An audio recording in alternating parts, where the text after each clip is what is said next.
বাবাকে ডাক্তারের কাছে নিবেন? আসলে আপনাদের কি আক্কেল জ্ঞান কিছুই নেই? এই সংসারটা আমি কিভাবে কত কষ্ট করে চালাই আপনি জানেন?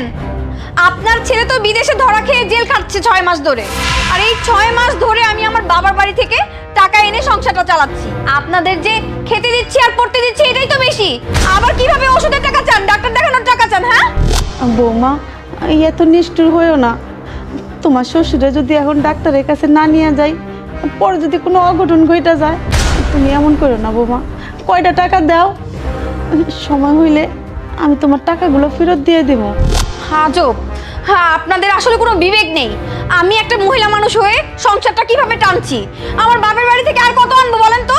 আপনাদের তো শুধু খান আর পড়েন, আর তো কিছু চিন্তা নাই। আর আপনার ছেলে তো যে বিদেশ পড়ে আছে আর ধরা খেয়ে জেল খাটছে, এখন হইছে আমার যত জ্বালা। বৌমা, বৌমা তুমি আমার নিষ্ঠুর হইও না। তুমি কয়টা টাকা দাও,